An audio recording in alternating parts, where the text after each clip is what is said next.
And good morning, buenos dias. Let's just, sorry, there's a little bit of a last minute updates here. Let's check some audio here. And cheers. And I think we are live. Well, cheers. Here's a toast. Come on in here. Number 1 is coffee. Number 2 is Business Central. Let's get this show on the road, as they say. Okay, what do we got going on this week? Ask questions. What's going on? What are you working on? What interesting things are you doing? And what coffee are you drinking? This morning I am drinking the Good Beans El Salvador Guara Special Edition Bourbon Natural. And this is from Finca San Jose, Carlos Quintanilla, Concepcion de Ataco. Oh, nice. And I have an excess quantity of coffee on hand, so I'm having to pull these out of the freezer and get to them. But excellent coffee if you're in the market for some specialty Salvadoran artisanal, handcrafted, hand-roasted coffee using a ThinkPad X1 Carbon that I delivered directly to Gabe. Check him out. Good Beans Coffee El Salvador. And moving on to the weekend, el fin de semana. I took my daughter to the medical center, the whatever it's called, the physician group, the big medical organization where we get our health care. And we went into the urgent care clinic, and I was curious to see what happens when an entire medical organization is hit with ransomware and they have to shut down. And I believe this is fully week 2 that they have had this. So last weekend when I went was the end of week 1. They got hit on Sunday, like December 1st or something like that. Yeah, Sunday, December 1st. And apparently email is up, kind of. Apparently they have some internal systems, but they have no medical records. They have no patient management, no appointment management, no scheduling, I think. Everything was on paper. It was fascinating. I had to fill out 3 pages of the exact same thing over and over to do their triplicate forms. And they took photocopies of insurance card and driver's license and things like that. I kind of anticipated that, so I scanned my insurance card and brought that on paper for them, and they were like, wow, thank you so much. No payment processing, no copay, no money changing hands whatsoever. They said they'll bill me later. Handwritten doctor note for my daughter, and then a handwritten prescription. Couldn't read a single word on either of those documents. So it was a fascinating experience, and they are functioning, but it looks like they're functioning at very low capacity, and patients are staying away. Normally that clinic's fairly busy, but they were largely idle because they just don't have the capacity to communicate, organize, schedule, or anything else. So it's going to be a pretty massive financial hit for them on top of all the implications of the ransomware itself. And I think it's been 2 weeks and I don't think it's resolved yet. So that's not a good sign, right? However, if anyone knows how long it typically takes for a forensic investigation, once you bring in the cybersecurity experts, I'm kind of curious how long that normally takes. I'm assuming there's pressure to get snapshots and get your forensics, but there's also a desire to get back up and running. So anyway, so that was my weekend. That was fun. I'm sure I did other things. I cannot remember what they were. And weekly projects. The December training sprint continues. We have internal training. We have Center of Excellence training. Basically, everyone is training and cross-training through the month of December. And I don't think I have a slide on it, but one of the things I learned, Alyssa gave us all a lesson on the bank statement import process, where you have a bank statement file, like a CSV file, You use the Business Central wizard to kind of take a first pass to read the file format, and then you have to refine it, map fields, fix date formats, things like that, and pull it in your bank statement page. So that was really interesting.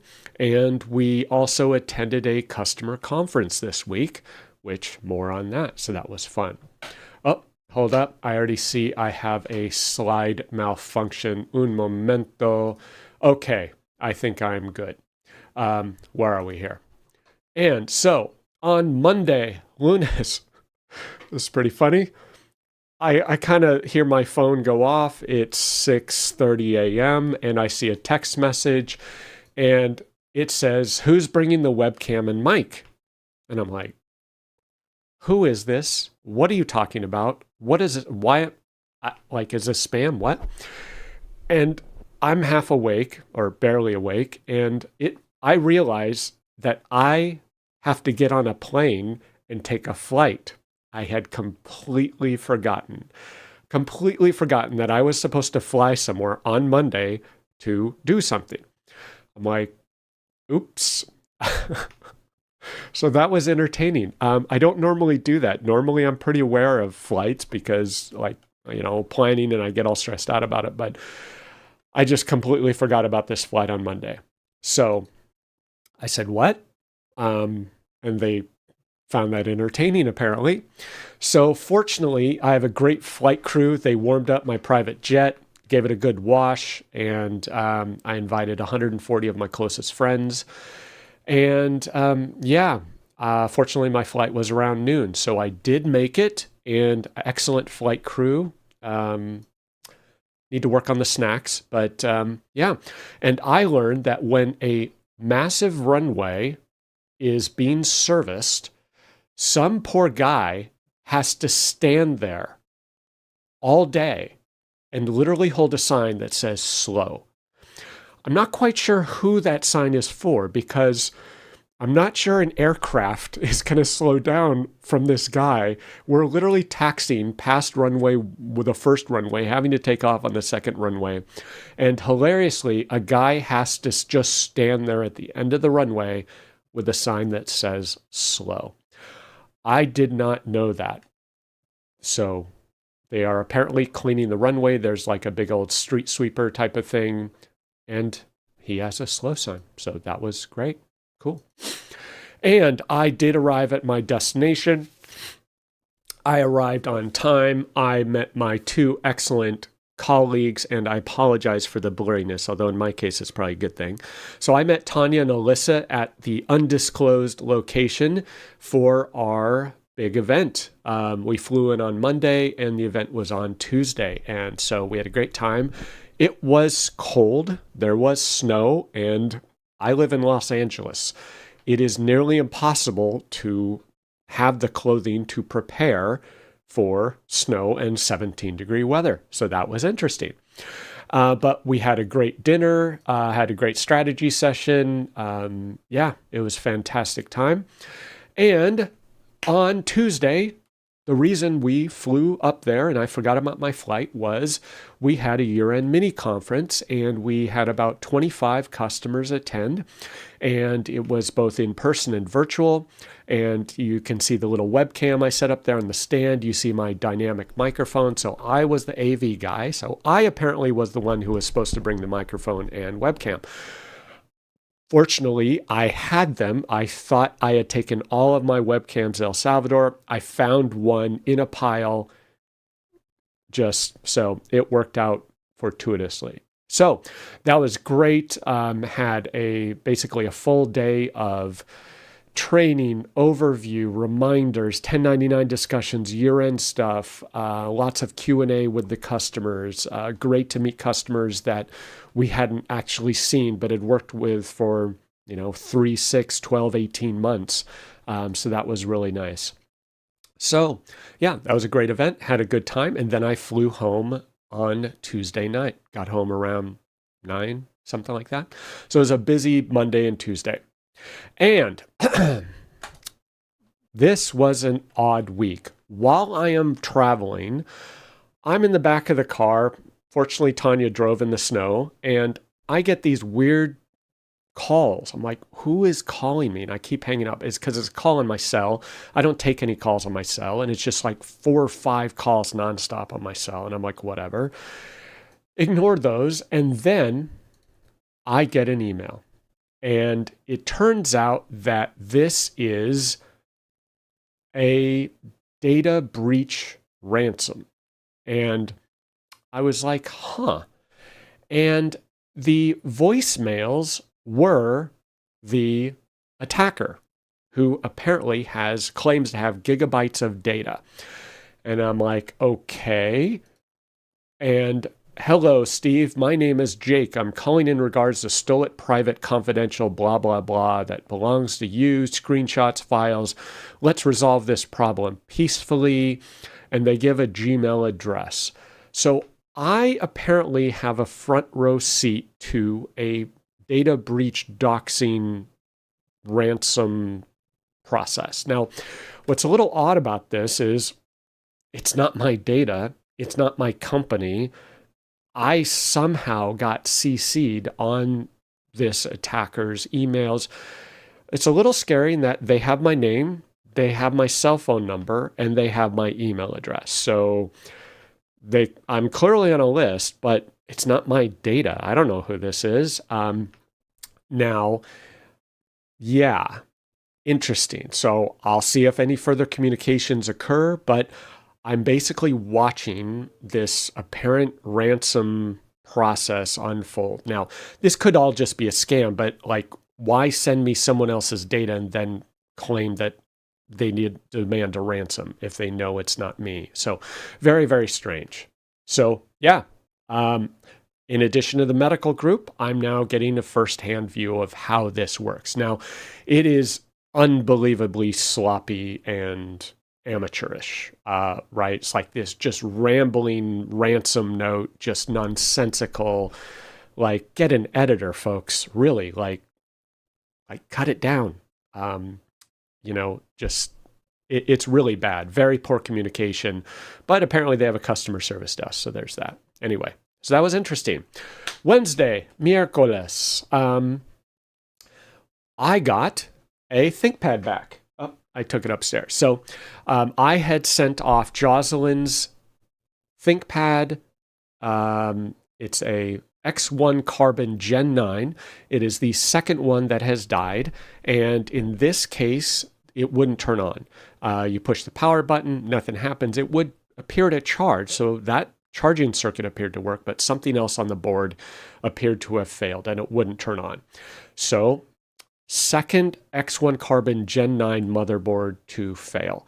So for some reason, I have priority support warranty on this device. For some reason, they had me mail it in. I don't know why it wasn't on site like last time, but I got the box via FedEx the next day. I packaged it up, dropped it off at FedEx, took 2 or 3 days, and then overnighted it back to me. And it said, we replaced the motherboard. So that was good. And despite the fact that we did internally, we thought we checked everyone's computer to turn off BitLocker. Apparently, BitLocker was enabled on Jocelyn's laptop. And that's the second one, both David and Jocelyn's. I swear that we turned it off. But so after a system board replacement, BitLocker kicks in and it detects a system mismatch from the encryption on the drive. And you have to enter the recovery key. And approximately 0 people on planet Earth know what their BitLocker recovery key is. I'm sure there's a process to do this in a more automated fashion other than like scribbling it down somewhere, but we thought it was turned off. So anyway, I got to wipe it, reinstall Windows. And as I mentioned, this laptop bought on eBay for $500 or $600, like 1/3 or less than the price of the current X1 Carbons. It was still in warranty for over 8 months when I bought it. It's still, 7-8 months. It still has about 7 months remaining. And I got a full system board repaired off of an eBay laptop. Folks, like, why buy new? Yes, the system board died, but this seems to be a thing with this particular model. And yeah, it had premier on-site support. and for some reason they had me ship it off for a depot repair, but it was pretty seamless. And for reference, I was just checking what the system board cost would be if it wasn't under warranty, and eBay has them for $315. And that's not cheap, but it's $315 to replace the entire system board of a laptop. Lenovo charges approximately $1,000 if you buy this board from them. So not a bad deal on eBay. Fairly easy to replace. I haven't done it myself, but I watched the tech repair it when he came on site to do the last one. Literally took him less than 10 minutes, like in and out. I didn't even see him swap the board. It was so fast. Ted says, please post how to make sure BitLocker is disabled. I have a friend who had this happen and he lost his data. Yeah, just Google disable BitLocker, and there are dozens of articles. You go in there, you find BitLocker, and you make sure it's turned off. And I swear we did this. So I'm a little puzzled. Maybe I need to do a test and confirm it's turned off, swap the drive, and see what happens. But Windows was saying it is not enabled, and the padlock symbol is unlocked. So I'm a little baffled and I'm a little suspicious. I swear we did this, not sure what's going on, but very, very common issue. Now, fortunately, the ERP Center of Excellence interns are very on the ball. They use OneDrive. They sync their Snagit with OneDrive. So pretty much the laptops are interchangeable, disposable, and they know the routines. They're like, no, I'm fine. I don't save anything there. They've got Office 365. They've got OneDrive. They've got Snagit synced. And they're like, I don't care. Give me a new laptop. Boom, up and running. So yeah, Jocelyn's up and running on, I think, a T14 or something. So 315 for an X1 Carbon Gen 9 i7 with 16 gigs. And then what's interesting is a T14S Gen 1 is only $180. And that's in addition to the T14S Gen 1 costing only, I think, $200, $250, something like that. So basically less than half the price for the laptop. The boards and parts overall are much less expensive. And as you can see, the fan, the cooling on the T14 board is much larger. So that's more appropriate for El Salvador. So overall, I'm steering away from the X1 Carbons. They are just trying to be too compact. They just don't have the thermal capabilities, and the parts are more expensive.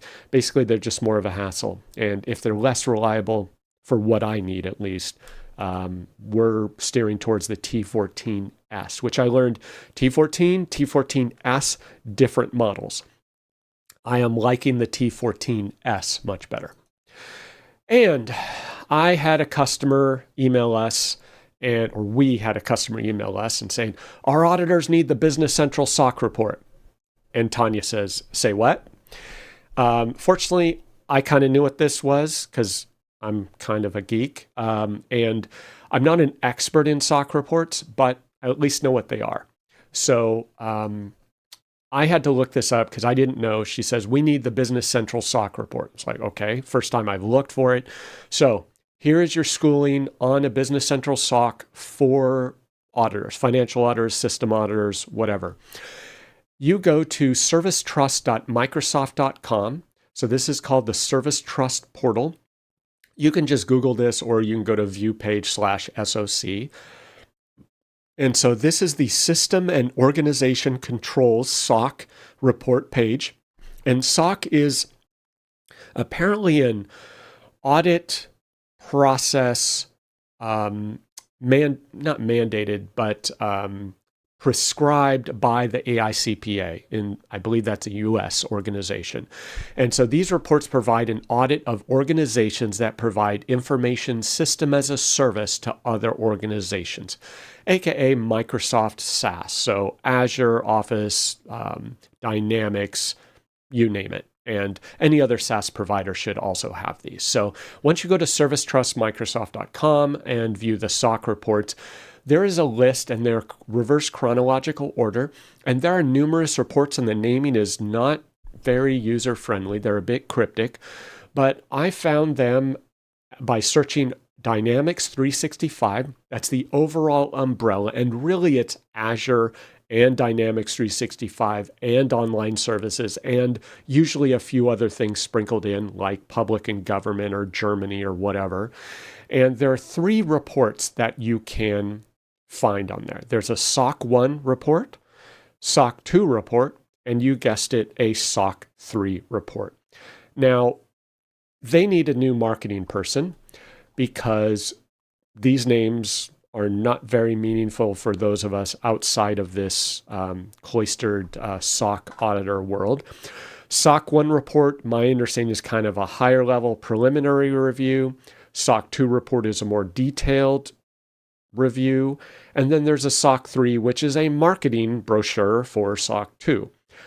I don't get it, but from what I read, SOC 2 is typically what auditors want when they ask for a SOC report for your SaaS services. So I sent the customer this. I said, hey, here you go. Give this to your auditors. Find out which SOC report they want, perhaps SOC 2, and then you download that top one, which is a SOC 2 Type 2 for Dynamics 365. And this comes with one, you need to log in, and 2, it comes with a disclosure at the top of the report that it cannot be distributed freely. It's a controlled document, blah, blah, blah. There are caveats to it, but I said, look, I'm not going to email it to you. You can download it. You can give it to your auditor because I don't want to violate some partner NDA, MVP NDA, whatever. So there you go.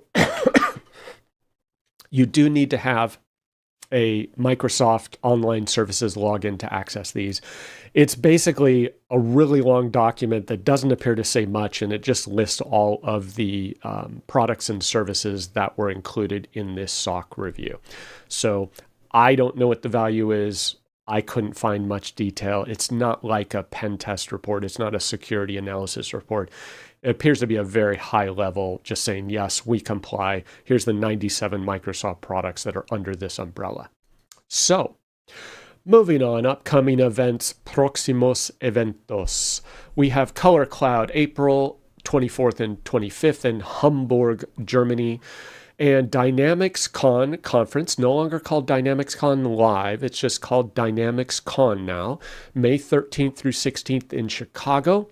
Go register there. And I think we have some discount codes, but if not, let me know and we'll find some discount codes. There are partner discount codes, sponsor discount codes, and I think MVP and organizing committee members have discount codes as well.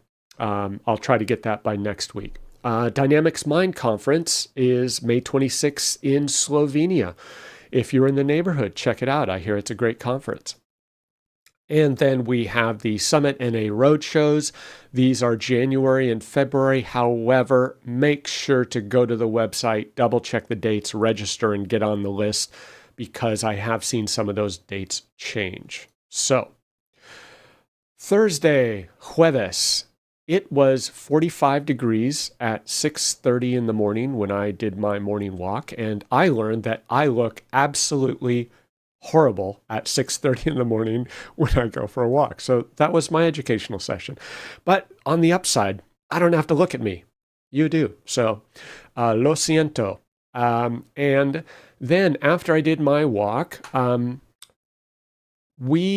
my developer notified me that we are having an issue with our automated distribution pipeline, that after we do a build and a release pipeline in DevOps, drops our files, and we have Flow push those files out to our development SharePoint site and our consulting SharePoint site. Well, he noticed that a couple emails didn't come through on that. So I asked Ronald of ERP Center of Excellence. He is focusing on Power Automate and Power Apps. I asked him to look into that. He jumped on it. He's like, yep, we have 3 failures here. And December 12th, 1:24 a.m., 3:30 a.m., 4:02 a.m. And it turns out that for some reason, when the file gets copied to our consulting SharePoint site, we get like a file in use error. And I'm pretty sure Tanya's not up at 3 a.m. like locking files in SharePoint. These are brand new files as well. So we think this is just some weird flow to SharePoint thing. Not quite sure what's going on. So we're going to try to dig into it, see if there's a cause.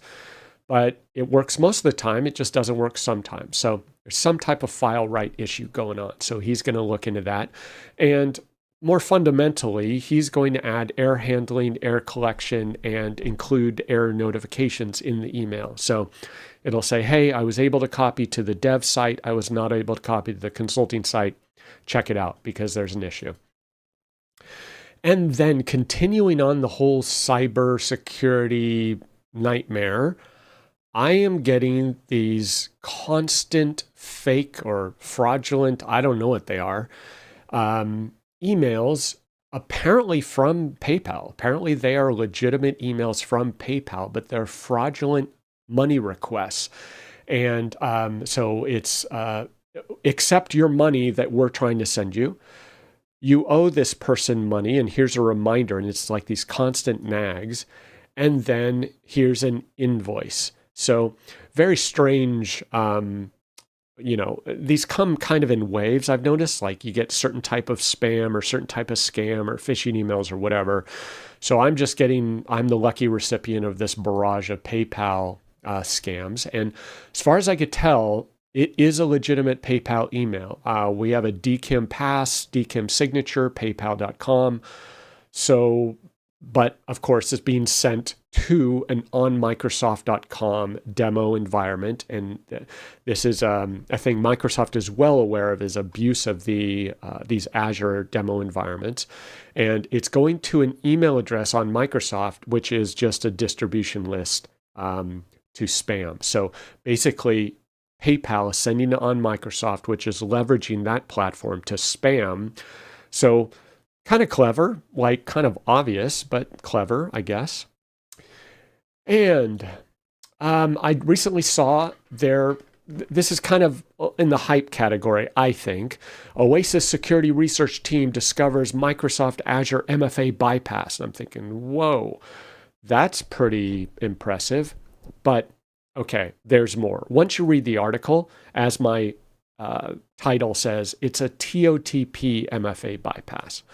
So here's the deal. If you're familiar with TOTP, those are those 6-digit one-time codes in Microsoft Authenticator or Google Auth or whatever. And what they found is that Microsoft did not have proper rate limiting on the TOTP for Azure. So instead of doing a hard expiration at 30 seconds, there was some type of bug that allowed that TOTP time window to accept codes for up to, I think it's 3 minutes. And so it also did not have rate limiting on the TOTP code submission. So they could submit millions of codes or hundreds of thousands of codes within that extended window. So, so the TOTP guidelines, the RFC apparently recommends 30-second time frame. However, they were able to extend it through, I guess, a trick to get it to go for up to 3 minutes for a single code, allowing 6 times more attempts to be sent during that period. And they had some percentage of chance of getting through, like a 20% chance of getting a correct guess of a 6-digit code within that 3-minute period. So Microsoft fixed it, but once I saw it was TOTP, like I didn't even realize that was still an option. I see that in Microsoft Authenticator as a fallback. I've never actually used it. I have what's called number matching enabled on all of my tenants. And sorry, it's a little blurry. Just I grabbed the first screenshot I found. So this is what is called number matching MFA. And so if you should be familiar with this, when you log into Business Central for the first time, Microsoft Authenticator will pop up on your mobile device, and it will your computer will say, enter number 57 in your mobile device. And so that's called number matching. It's not a 6-digit code. And I guess it's a one-time submission and you have to get a new code. So the window, I believe, is very small for this. I use this. I'm assuming this is more resistant to those attacks. So, and that takes us already to today. Wow, Friday. It was a long week, so that went pretty quickly. And so Friday, welcome, good morning, buen provecho.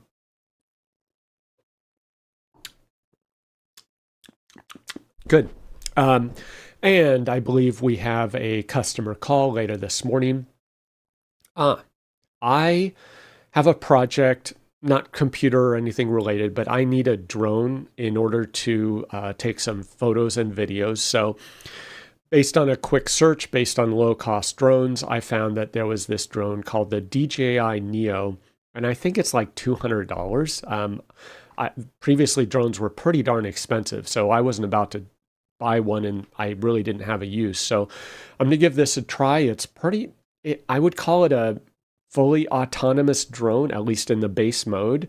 And it takes off from your hand. You lift up your arm and it just flies off from your hand. And when it's ready to land, it comes down and waits. You put your hand under it and it just lands right on your head, on your hand, on your head. That would be fun. And it has propeller guards on it. It is 135 grams. It is a featherweight. It is pretty remarkable here. And like, it is absolutely tiny. It's like a toy. It's hard to believe this is real, but super, super high-tech drone, auto following. It'll rotate around you. If you're jogging or biking, it'll follow you. Really, really crazy technology. So to give it a try, see if it'll work for the project. And it should. We don't need anything special. And excellence update. In addition to our December training sprint, or as part of our December training sprint, we're still doing Power Automate. Ronald is doing, let's see, do I have a picture of that? I'll hold that. But yeah, we're doing Power Automate. We learned about the bank rec. We are cross-training on Business Central. Just everything we can possibly learn in December, we are absolutely cramming. Apparently, David gets to become our warehousing expert for Business Central. We have a big project that's starting. So that is, and the help desk, we're fully testing our help desk. That goes live in January. We'll be providing basically generic Business Central full service help desk services to customers and partners. So we will be the partners help desk for their customers. So fully outsourced help desk services, fully turnkey. We're up and running on that. So in addition to the December training sprint, we have a second typing pro. Jocelyn hit 60 words per minute when was I there? Thanksgiving. Yeah. So October, November is when she did it. So for background, people who participate in the ERP Center of Excellence program, training program, the candidates and interns, they must learn how to type properly and they must hit at least 60 words a minute. So that is one of the requirements for being in the program. And so Jocelyn hit it first and David just hit 62 words per minute, 95% accuracy. So awesome job, David. And as part of that, I get them the mechanical keyboard of their choice. And I got Jocelyn this model in a different color, but this is a Cherry brand. I didn't even realize they made full keyboards, but the maker of Cherry MX switches makes this keyboard. At least I found it on Amazon, Cherry keyboard. And they have red, silent, and brown. And the keyboards are in black, pink, and white. And it's a really nice keyboard, very well made, full RGB, fancy stuff there. So Jocelyn loves hers, and so David is going to get one with brown switches. So that's how we roll at the ERP Center of Excellence. And it looks like I don't have a slide, but Ronald has started his training with Power Apps 911, Shane Young's company. They have the training program, which is a subscription basis, and you pay monthly in order to get access to all their online training. So that's what Ronald is doing in order to become a Power Apps, Power Platform, Power Automate expert.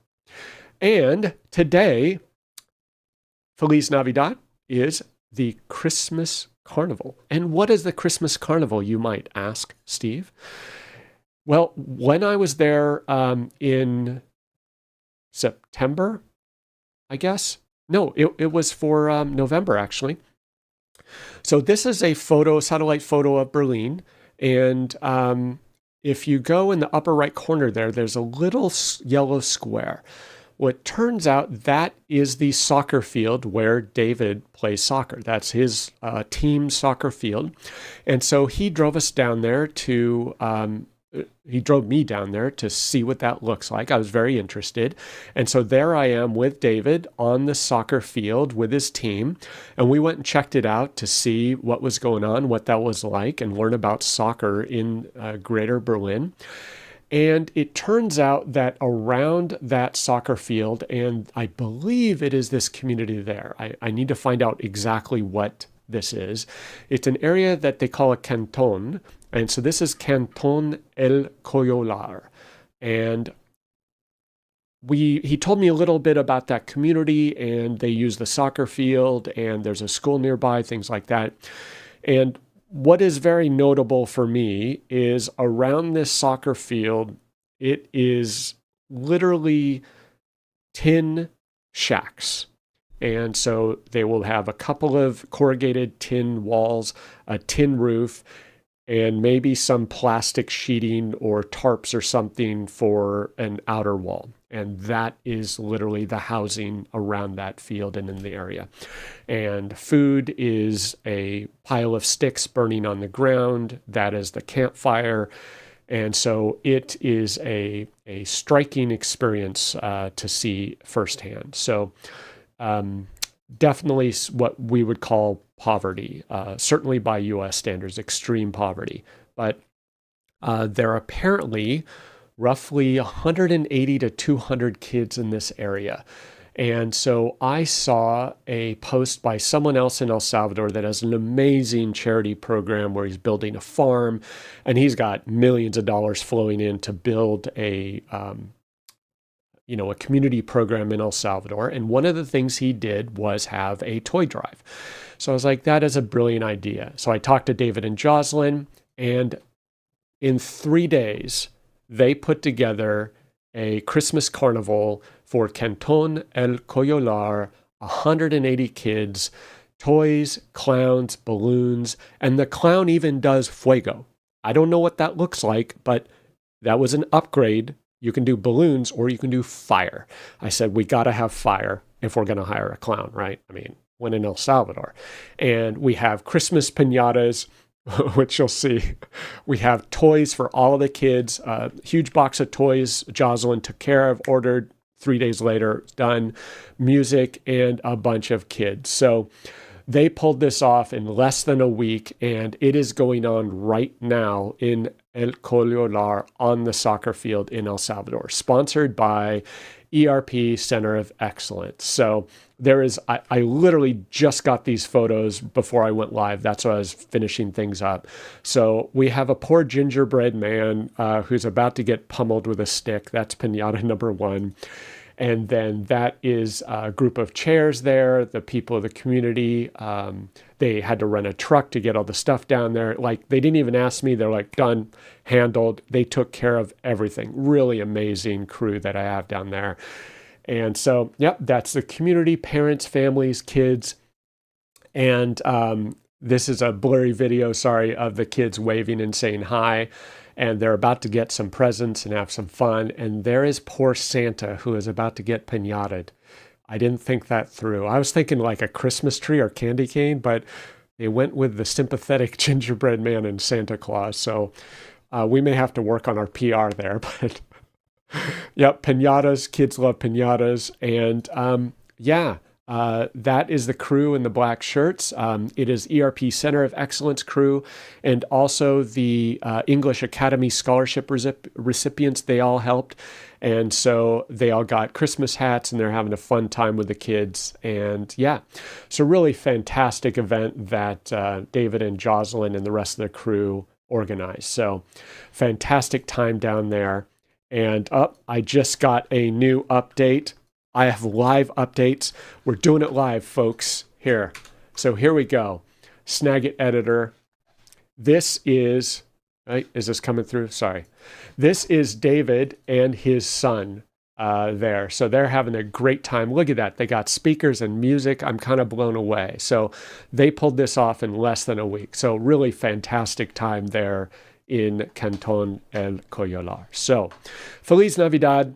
And yeah, so que tengas un buen fin de semana. Have a good weekend and hope you're all having fun. Hope you're learning something. Dig into Business Central. There's plenty of stuff to learn. Always be learning.